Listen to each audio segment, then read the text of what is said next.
Allez, Boker Tov à vous tous. On attaque dès à présent un enseignement sur la paracha de la semaine. Bon. On attaque fort. La vache rousse. Il y a d'autres enseignements sur la paracha. Il y a d'autres sujets. Au début. Béné Israël al-Rouba Midbar.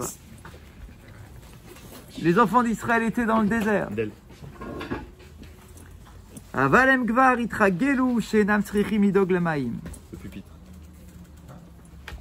Et ils ont maintenant l'habitude d'avoir l'eau qui les accompagne. En fait, tout les accompagne dans le désert. C'est le Gan Eden. Même si, bon, la période est un peu difficile, quoi. Ça fait 40 ans qu'ils sont maintenant dans le désert. Hein. Ouais. Ils marchent, mais bon, ils ont pris leurs habitudes. On se débrouille bien. Il y a de l'eau, il y a de la nourriture, tout va bien. Il y a pire. Il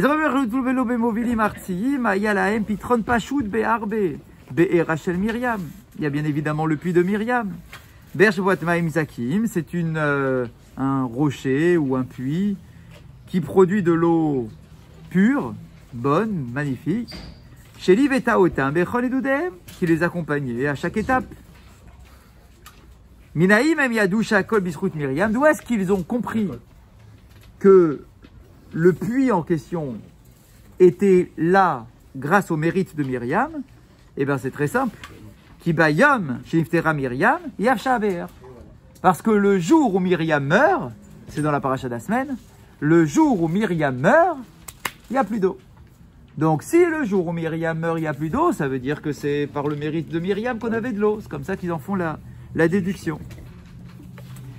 Mais parachat à Shavua Mesupar. Notre millionné Bene Adam Bene Olomaim. Maintenant, ce qui est présenté dans la paracha de la semaine est très important, puisque à la seconde où Myriam meurt, il n'y a plus d'eau. Et donc on se retrouve avec des millions de personnes dans le désert, sans eau. Et là, par contre, c'est la panique.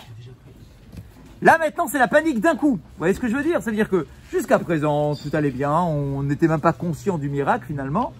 Mais là, maintenant, il n'y a plus d'eau. Et c'est pas juste 1 heure ou 2 dans la journée où il faut attendre que l'eau revienne, etc. Il n'y a plus. Et on est dans le désert. C'est dur.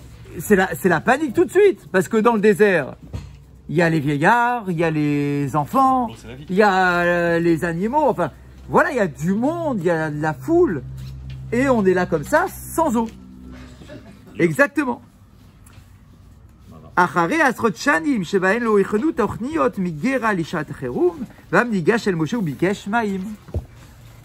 Je vous rappelle qu'on est là à la fin des 40 ans. N'oubliez pas que ça va très très vite. L'histoire des explorateurs, c'est au début des 40 ans. Et là, ici, on est déjà à la fin des 40 ans. Ça va très très vite. Exactement. Nous, dans nos têtes, c'est 40 ans. Mais dans le texte de la Torah, c'est hyper compressé. Puisque là, ici, on est à la fin du parcours. Je vous rappelle que quand Myriam, Aaron meurt, puisque c'est ce qui se passe dans la paracha de la semaine, bah en fait, c'est à la fin de l'histoire. Ça y est. Après, on va ralentir dans le texte. Mais là, au niveau narratif, on a fait un boom en avant. Et après, on va ralentir pour nous raconter les dernières histoires. Mais là, en fait, on est déjà à la fin des 40 ans. On rentre en Israël? Bah, on va y rentrer, oui, bien sûr. Bah, 2 minutes. Et ben, Roukat, c'est fini. Je vous rappelle que dès la fin de Bamidbar, bah c'est fini les 40, c'est fini. L'histoire elle est finie. Après Devarim, c'est un petit récapitulatif, mais et là Roukat, ça y est, c'est fini quoi. Toute l'histoire elle est finie. On a fini la Torah. Donc là on est à la fin des 40 ans. Myriam meurt à la fin des 40 ans. Aaron meurt à la fin des 40 ans, bien évidemment. Moshe va mourir à la fin des 40 ans. Ça y est, c'est la fin de l'histoire.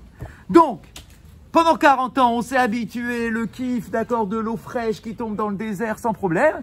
Et maintenant, on n'a plus d'eau. Mais c'est la panique.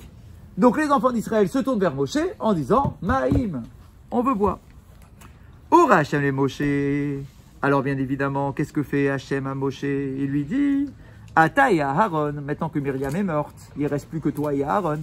Donc toi et Aaron, rassemblez le peuple. Imdou le Yatsela. Mettez-vous devant le rocher. Veda Berou et lave. Écoutez, les mots sont très importants. Et parlez au rocher. ou miyat tirusho yotzimaim. Et vous allez voir qu'il va faire sortir de l'eau. Hem diberu. C'est ce qu'ils ont fait. Parlez. Écoutez bien. C'est ce qu'ils ont fait. Ils ont parlé au rocher. Aval maim lo yatsu. C'est pas senti. Mais il n'y a rien qui est sorti. Ils ont parlé, mais rien n'est sorti. Az.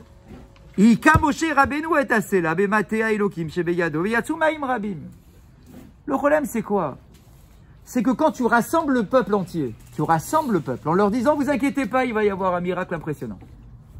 Tu arrives, donc tout le monde est là, impatient, on a soif et tout, on est tous impatients. Moshe, il parle au rocher et il se passe rien. Ouais. Moshe, il est du coup très gêné. J'ai convoqué tout le monde est là, tout le monde est en train de regarder, qu'est-ce qui se passe? On me dit de parler, j'ai parlé, mais il n'y a rien qui est sorti. Et il est hors de question de laisser le peuple repartir chacun sous sa tente sans qu'il y ait eu de l'eau qui soit sortie. Sinon, ça va être la panique complètement. Le peuple va dire, ouais, Dieu nous a abandonnés. Enfin, ça va être la panique. Moshe dit, je ne peux pas laisser une situation pareille.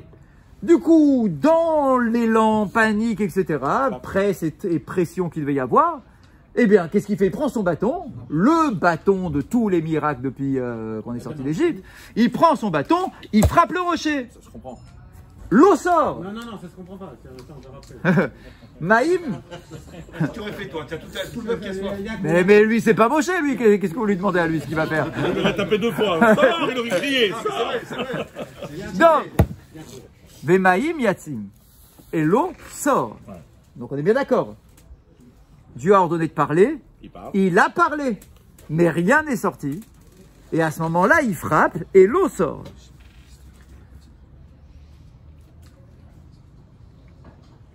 Hodi à Hachem les Moshe ou la Aaron, qui biglal chez Deborah la Sela et la Ikahu, hem lo yisku les artis et am les Eretz Israël.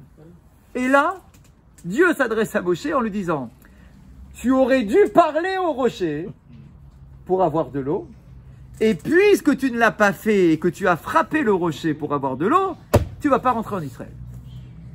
Honnêtement, c'est incompréhensible l'histoire. Tu m'as dit de parler, j'ai parlé. Tu m'as dit de parler, j'ai parlé. J'ai parlé, mais il n'y a pas eu d'eau. Bah oui. Donc, il fallait que je fasse quelque chose. J'ai fait ce que j'ai pu, quoi. J'ai frappé, il y a eu de l'eau.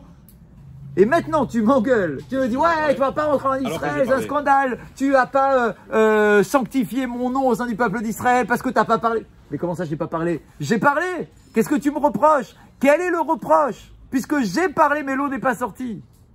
Pourquoi je rentre pas en Israël à cause de ça? Et là, l'enseignement de ce matin, il est sorti du Yalkut Shimoni. Yalkut Shimoni, c'est un commentateur classique, qu'on en cite très souvent. Et on nous dit comme ça. Chazal Masbirim. Voilà comment nos Chachamim expliquent le reproche que l'on fait à Moshe, alors qu'en réalité, il a fait ce que Dieu a demandé. Il a parlé, mais l'eau n'est pas sortie. Amarlo Akadosh Baruch Hu. Écoutez cet enseignement, il est vraiment incroyable. Haya lecha lilmod, mais Agar. Hachem, il fait le reproche à Moshe. Il lui dit, Moshe, tu as fait une grande erreur dans ton histoire. Tu aurais dû apprendre de Agar. Vous vous rendez compte qui on allait chercher comme référence? Agar. Tu aurais dû apprendre de Agar, la servante d'Abraham. Moi, j'apprends d'Agar. Qu'est-ce que j'apprenne d'Agar? Quel est le rapport avec Agar? Chez Beotam et Alechet Bamidbarim Bena Ishmael. Azou Maïm Shebirshuta, rappelle-toi, lorsqu'elle a été, entre guillemets, renvoyée de chez Abraham, et qu'elle avait son fils Ishmaël entre les bras, et qu'il n'avait plus d'eau dans l'outre qu'elle avait emporté avec elle, ou Benes Igilta Be'ermaïm Belev Amidbar, et que miraculeusement, il y a un puits d'eau qui est arrivé en plein milieu du désert, Vishketa et Bena Veinitzal Mimavet, et qu'elle a pu abreuver son fils, et qu'il a été sauvé de la mort. Im le Agar a sitines kazé.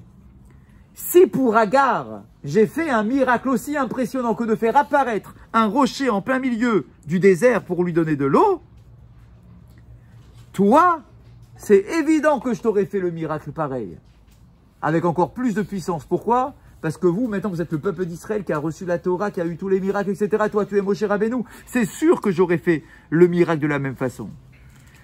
Zod Vaod, Aya alecha leitpalel alam Israël chez Yulahem Maïm. Et toi, Moshe, ce que je te reproche, c'est que tu n'as pas prié pour le peuple d'Israël pour que je leur donne de l'eau. C'est incroyable. Ça veut dire quoi? Écoutez bien. Agar, elle est dans le désert. Elle avait peur que son fils meure, etc. C'est quoi son réflexe? Elle a prié. Elle a prié comme une mère prie. Comment est-ce qu'une mère prie pour son fils avec un désespoir le plus complet? Ça veut dire, je suis perdu. J'ai aucune autre solution si ce n'est que toi, Dieu, tu interviennes parce que je suis désespéré. Je n'ai pas où mettre mon espoir et mon espérance en quiconque je suis en plein milieu du désert. J'ai rien. Donc je me tourne vers toi, je verse mon cœur, déverse mon cœur, d'accord, le plus sincèrement possible. Je t'exige en quelque sorte que tu fasses un miracle. Je n'ai pas d'autre choix que tu fasses un miracle. Et Akadosh Baruch Hu, lorsqu'il est face à cette mère qui est totalement, effectivement, désemparée, désespérée et qui remet toute son espérance en Hachem, Akadosh Baruch Hu n'a pas d'autre solution que de faire un miracle. Parce que devant une prière qui est aussi sincère, eh bien Hachem, il ne peut pas rester insensible et sans intervenir. Et toi, Moshe, qu'est-ce que tu as fait quand tes enfants, le peuple d'Israël, n'avaient pas d'eau? Tu n'as rien fait. Tu as attendu qu'ils viennent se plaindre pour avoir de l'eau. Haya alecha leitpalel kmo Agar. T'aurais dû prier comme Agar tout de suite, de toi-même. Comme un père vis-à-vis de ses enfants. T'attends pas qu'ils viennent pleurer pour te dire je veux de l'eau. T'es dans le désert, tu vois bien qu'il n'y a plus le puits d'eau de Myriam. Eh ben quoi, Moshe, t'es où? Tu fais quoi? N'attends pas que le peuple vienne se plaindre en disant ouais, on n'a pas d'eau, on va tous mourir. Mais dis-moi, tu aurais dû prier comme Agar. Attends, tu aurais dû prier avant même. C'est ça le truc, là ici, le reproche c'est avant même que moi, Hachem, j'intervienne en te disant bon Moshe, tu vois le rocher là-bas, tu vas aller lui parler.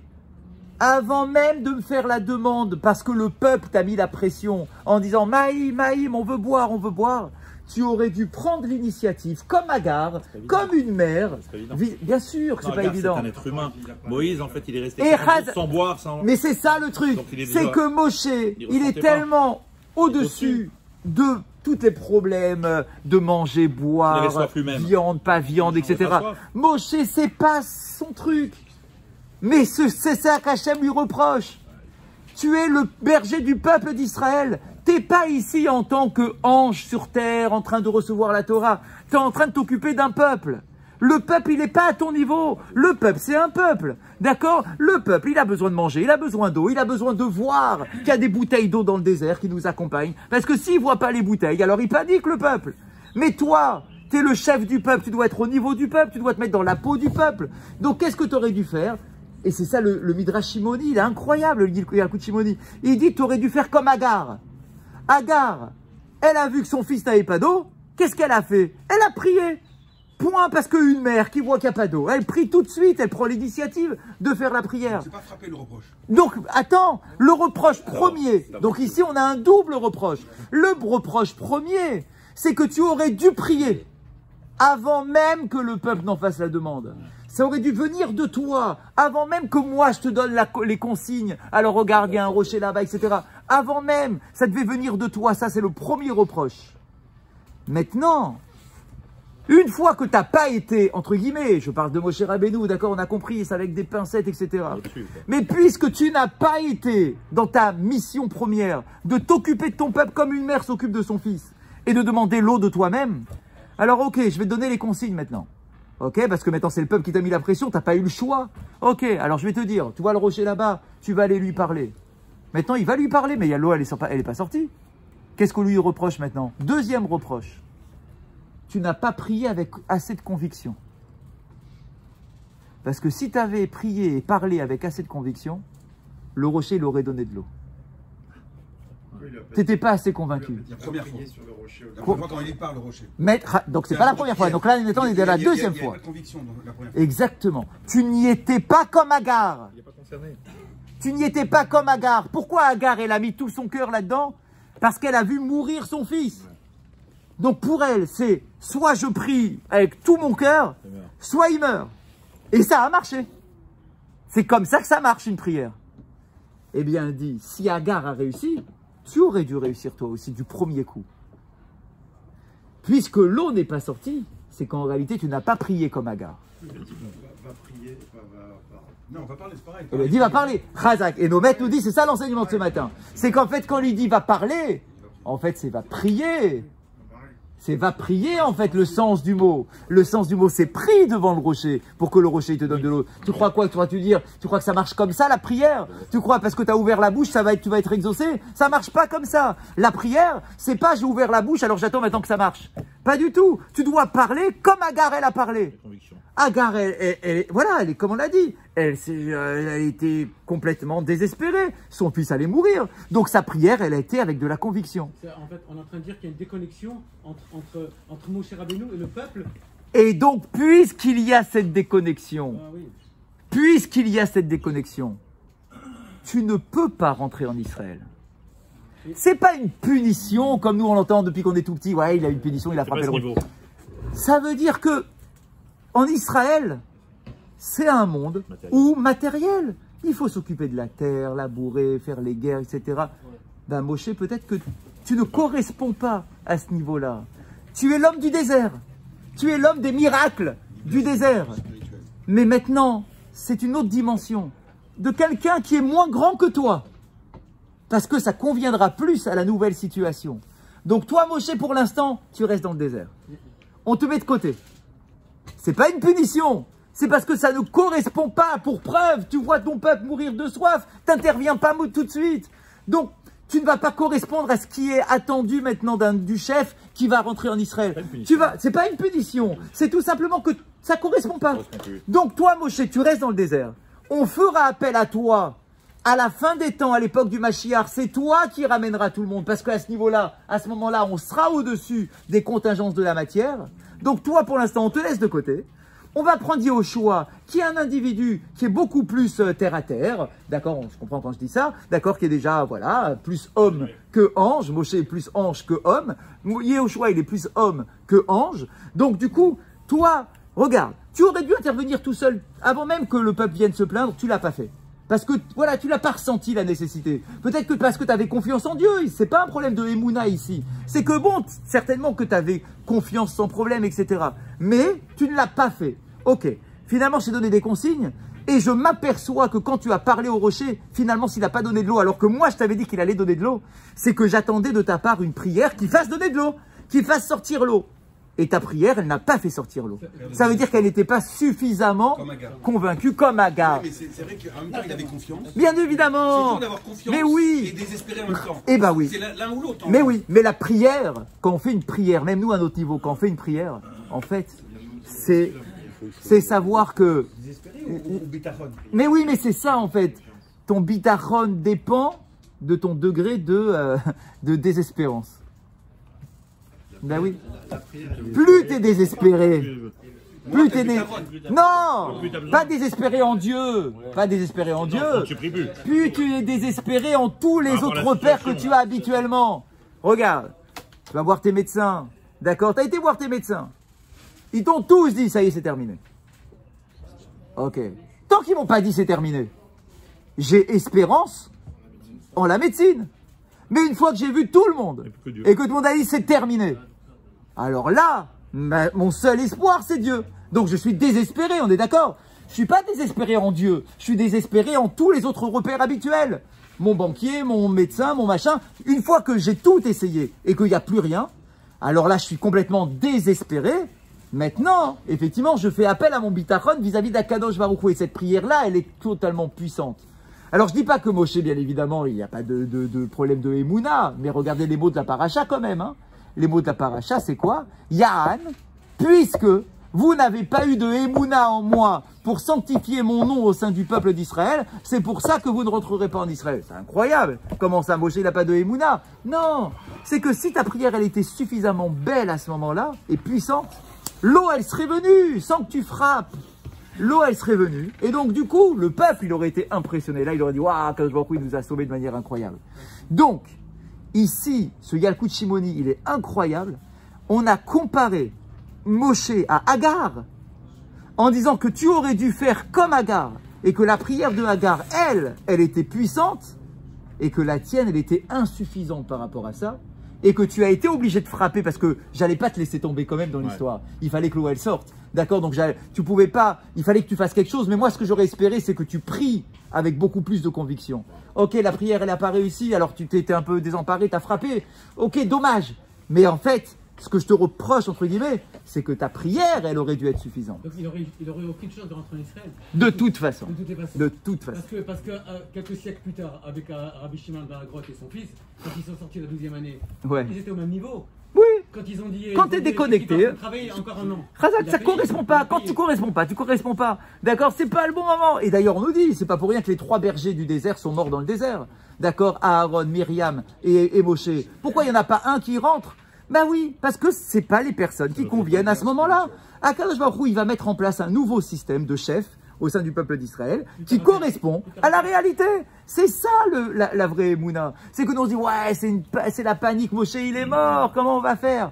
T'inquiète pas, il va avoir les chefs du moment qui correspond. C'est ça aussi le système. Mais en tout cas, cette comparaison avec Agar, elle est vraiment, c'est un chidouche incroyable pour ce matin. On comprend encore moins que Moshe insiste autant auprès d'Hachem pour finalement essayer mais bien évidemment, parce que Moshe, lui, bah, il a envie de rentrer parce que c'est l'objectif de la Torah, c'est de l'appliquer en Israël. Donc il se dit, mais moi j'ai des choses à faire encore sur cette terre-là. Je veux y aller pour faire les mitzvot. Pour l'instant, on était dans le désert. C'était rien dans le désert. C'est en Israël que ça se passe. Les mitzvot liés à la terre, etc. Tout ça, j'ai pas pu faire. Donc il a envie d'avoir cette dimension-là. Et Hachem, il lui dit, tu rentreras un jour. Az Yashir Moshe, tu rentreras un jour. Mais quand tu auras un niveau qui correspond, ou plutôt quand le peuple sera au niveau qui te correspond. Là, aujourd'hui, il ne te correspond plus. Il a chuté, on n'est plus dans la même génération, c'est la génération d'après déjà. D'accord? Donc, quand le peuple sera au bon niveau, toi, Moshe, tu correspondras. Et la terre sera aussi au même niveau. Donc, tout va monter d'un degré, et toi, du coup, tu vas correspondre. Pour l'instant, il y a eu une petite déconnexion. C'est pas que c'est un reproche qu'on fait à Moshe, c'est une réalité, on va dire. Le peuple, il est à ce niveau-là, et toi, tu es 3 fois plus haut. Donc, du coup, pour l'instant, ça ne correspond plus pour la terre d'Israël telle qu'elle est maintenant. Il a manqué de désespoir. En quelque sorte, mais pas en Dieu, de désespoir, enfin de conviction dans cette fille-là. On ne peut pas excuser la prière de Moshe parce qu'il était endeuillé de Myriam, c'était la semaine. Non, mais ça, il y a ça, mais non. Parce que, mais oui, mais vous avez raison. Mais quand tu es à ce niveau-là, on a des exigences à ton égard que l'on n'a pas avec Monsieur Tout-le-Monde. Monsieur Tout-le-Monde, il est en deuil, il a paniqué, il n'a pas prié, etc. Ah, ok, on comprend. Mais Moshe Rabbeinu, avant d'être le frère de Myriam, il est le dirigeant du peuple. Et cette mission-là, elle incombe à Moshe Rabbeinu en permanence. Même après la mort de sa sœur. Tout de suite, tu dois savoir qu'est-ce qui se passe. Il n'y a pas d'eau, hop, il faut que j'intervienne. Il faut que je fasse quelque chose pour mon peuple. C'est ce qu'on demande à Moshe Rabbeinu, qu'on ne demande à personne d'autre. Mais plus on est haut spirituellement, et plus on est exigeant avec nous. Et c'est exactement ce qui se passe ici. Nous, on le met à notre niveau, mais en réalité, c'est bien évidemment très fort. Halakha du jour. Les halachot sur la Hadlakat Nerot de Shabbat. Ka'amur leel, tzarich lehadik Nerot Shabbat bechol hachadarim. Normalement, il faut comprendre, à une époque où il n'y a pas d'électricité, on est censé, pour le Shabbat, mettre des nérotes dans toutes les chambres qu'on utilise le vendredi soir. Puisque le but, c'est qu'on se sente bien, c'est que ça soit agréable, qu'on ne se prenne pas les pieds dans le tapis et dans tous les trucs qui traînent par terre. À un moment où il n'y a pas d'électricité, eh ben comment tu fais pour créer une ambiance agréable pour le vendredi soir quand il va faire nuit? Eh bien, du coup, on nous dit, Bechol Achadarim, on devrait mettre des nérotes dans toutes les chambres. Là où on se balade, quoi. Comme Ikara Mitzvah, Ibenerot Sheochlim Leoram. Alors, on va dire, ouais, mais pourtant, on n'a pas l'habitude, nous, d'allumer des nérotes partout. On allume à un seul endroit. On dit oui, parce que l'essentiel de la mitzvah, effectivement, c'est d'allumer les nérotes à l'endroit où on mange. Velachen tevarer à la nérot shemaldikan becheder sheochlim bo. C'est pour ça que la bracha, même si tu en allumes partout chez toi à la maison, quand tu fais la bracha, l'endroit où tu fais la bracha, c'est là où tu vas manger. Et pourquoi on allume les nérotes là où on va manger et que c'est là l'essentiel? Parce que manger dans le noir, il n'y a rien de plus terrible. Manger dans le noir, c'est une horreur. tu sais pas ce que tu manges, tu n'as pas le goût de ce que tu manges parce que tu vois pas ce que tu manges. C'est une horreur de manger dans le noir. Donc comme le Shabbat, ça doit être un moment agréable, donc on nous dit tu dois allumer les nérotes là où tu manges pour que le moment où tu manges, c'est un moment agréable. Et on nous dit, même si le mari, lui, il se dit, mais moi j'ai une chambre à côté, là, mon petit bureau dans la maison, d'accord, c'est là-bas, moi je vais allumer des nérotes là-bas parce que j'ai envie qu'il y ait de la lumière dans mon bureau. On nous dit, t'as le droit, mais la bracha, elle se fera pas dans les nérotes du bureau. La bracha, elle se fait dans les nérotes de la salle à manger. Et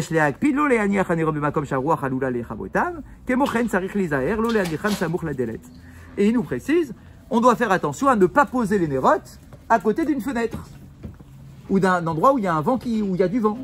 Pourquoi? Parce que du coup, ça va vite s'éteindre et tu vas te retrouver à manger le vendredi soir sans lumière. Or, le but, c'est qu'on puisse être éclairé le vendredi soir. Donc, fais en sorte que ça ne soit pas ni devant la fenêtre, si la fenêtre est ouverte, ni à un endroit où il y a trop de passage et que ça fait trop de vent, etc. Donc, c'est à toi, en fait, de calculer que tu mettes les nérotes au bon endroit pour que non seulement tu puisses manger de manière agréable et que ça ne s'éteigne pas trop vite le vendredi soir.